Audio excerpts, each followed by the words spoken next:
Welcome to 100 TV.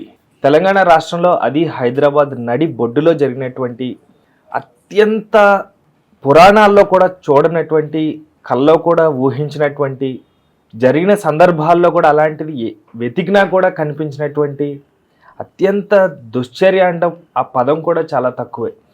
అది కూడా గర్భిణీ పైన సొంత భర్త చేసినటువంటి అఘాయిత్యానికి ఆ సందర్భం తెలిస్తే ప్రతి ఒక్కరు కూడా నివ్వెరపోయి ఆశ్చర్యపోయి ప్రతి ఒక్కరూ కూడా చట్టాన్ని తన చేతిలోకి తీసుకోవాలన్నంత ఆక్రోశం కూడా వచ్చినా ఆశ్చర్యపడక్కర్లేదు.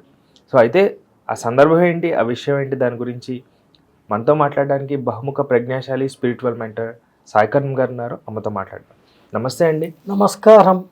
కుషాయిగూడలో జరిగినటువంటి ఒక కసాయి చేసినటువంటి అత్యంత, నాకు తెలిసి ఇప్పటి వరకు మనం మాట్లాడిన విషయాల్లోకెల్లా అత్యంత దారుణం. మనిషి అనడానికి కూడా ఆ మాట, ఆ సందర్భం తలుచుకోవడానికి, వినడానికి కూడా చాలా క్రూరంగా అనిపిస్తుంది. గర్భిణీ పైన ఆయన చేసినటువంటి ఆ వికృత చేష్టలు, అది ఎందుకు ఆయన అట్లాంటి చేష్టలు చేశాడు, అసలు ఆ సందర్భం ఏంటి, అంతవరకు వచ్చిన విషయం ఏంటి? ఆడికి పిచ్చి ఉందండి, పిచ్చబతవయ్యి ఉంటాడు, మామూలుడు కాదాడు. పిచ్చ ముదిరిన క్రూరాత్ముడు అంటాను నేను. వాడు మనిషి రూపంలో ఉన్న క్రూరుడు. లేకపోతే తను ఎంతో ఇష్టంగా ఈ మాధ్యమాలు వచ్చిన తర్వాత ఫేస్బుక్కులు, ఇన్స్టాగ్రాములు, యూట్యూబులు, ఇంకా ఏవేవో రకరకాల మాధ్యమాల ద్వారా ఆడవాళ్ళు, మగవాళ్ళు, వయసులో ఉన్నవాళ్ళు స్నేహాలు, పరిచయాలు, ఆ తర్వాత లవ్వులు, డవ్వులు, ఆ తర్వాత లైకింగ్లు, బైకింగ్లు, ఇలా వరుస పెట్టుకొని వాళ్ళ పవిత్రతని కోల్పోతున్నారు. మగవాడికి కానీ ఆడదానికి కానీ మానమే ప్రాణము. ఇద్దరికీ కూడా మానవత్తులై ఉండాలి. మానవంతులుగా ఉండందే మానవత్వము వాళ్ళల్లో లేదు అని మనం నిస్సందేహంగా చెప్పుకోవచ్చు. అటువంటి మానవత్వహీనులు కొందరు సమాజంలో పెరిగిపోతున్నారు. అటువంటి వాళ్ళల్లో ఈ కిరాతకుడు ఒకడు. స్నేహ అనే అమ్మాయిని ప్రేమించానని చెప్పి ఇద్దరు ఒకరినొకరు ఇష్టపడి చక్కగా పెళ్లి చేసుకొని కాపురం చేసి ఓ పిల్లాడు పుట్టాక ఆ తర్వాత వాడికి అనుమాన పిశాచము ఆవహించింది.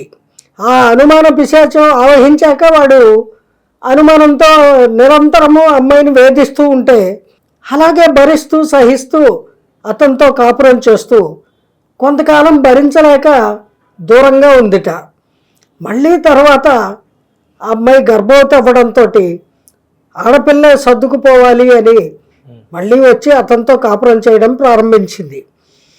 అయినా ఇతడు అనుమానం పిశాచి పూని ఉన్నాడు కదా, ఆ అనుమానంతో వేధిస్తూనే ఉన్నాడు. ఆ వేధింపులకి హద్దు ఆపు లేకుండా ఒకనాటి కాలమందు చక్కగా ప్లాన్ చేసుకున్నాడు.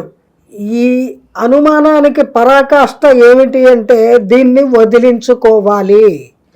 ఆ వదిలించుకోవడానికి అనేక మంచి మార్గాలు ఉన్నాయి. డైవర్స్ ఇవ్వచ్చు ఇష్టం లేకపోతే, లేకపోతే వాడు వదిలేసి వేరే వెళ్ళిపోవచ్చు. ఈ ఎన్నో మంచి మార్గాలు ఉండగా ఈ దుర్మార్గాన్ని ఎందుకు ఎన్నుకున్నాడు అంటే వాడిలో అనుమాన పిశాచి ఉంది. అందువల్ల తారాస్థాయికి వెళ్ళింది. వాడు ఏం చేశాడు, ఆ అమ్మాయిని ఎలాగైనా సరే చంపేయాలని డిసైడ్ అయిపోయాడు. డిసైడ్ అయ్యి ఎవడైనా బుద్ధి జ్ఞానం ఉన్నవాడు 7 నెలల గర్భిణీగా ఉన్న భార్యకి తాగుడు తాగిస్తాడా మద్యాన్ని? వాడు తాగడమే కాకుండా ఆ అమ్మాయికి తాగించాట. అంటే వాడు ప్రీ ప్లాన్డ్. తాగిన మైకంలో ఉంటే తాగిన మైకంలో తెలియక చేశాను అని తప్పించుకోవచ్చని దుష్ట ప్లాను. తాగి ఆ అమ్మాయికి తాగించి బలవంతంగా ఆ విపరీతమైన మత్తులో ఆ అమ్మాయిని ముంచి 7 నెలల గర్భవతిని నిర్దాక్షిణ్యంగా ఎగిరి పొట్ట మీద గెంతి తొక్కి తొక్కి తొక్కి ఆ కడుపులో ఉన్న బిడ్డ బయటికి వచ్చేంత దారుణంగా కిరాతకుడు చంపేశాడండి. చంపి గ్యాసు లీక్ చేసి అప్రమాదవశాత్తు చనిపోయింది అని కలరద్దామని ట్రై చేశాడు. కుదరలా, గ్యాస్ అయిపోయింది, పారిపోయాడు చంపేసి. ఎంత దూరం పారిపోతాడు? పోలీసుల డాగ కళ్ళకి దొరికాడు. ఇప్పుడు వాళ్ళ అదుపులో ఉన్నాడు. ఇప్పుడు వాళ్ళు వెళ్ళి ఆ మృతదేహం దాన్ని హ్యాండ్ ఓవర్ చేసుకొని ఆ బిడ్డ, తల్లి బిడ్డ ఇద్దరిని పోస్ట్ మార్టం చేయడానికి తీసుకువెడతారు. ఇంకేం చేస్తారు? వాడు బతుకున్న మనిషిని పోస్ట్ మార్టం చేసేసాడు, నికృష్టుడు. ఇటువంటి దుష్టులు ఎక్కడ ఉన్నా వాళ్ళకి మరణదండన ఒక్కటే సరి అయిన శిక్ష.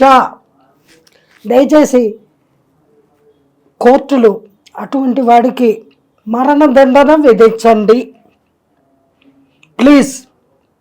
ఎందుకంటే సమాజంలో అందరూ భయభ్రాంతులకు లోనవుతారు.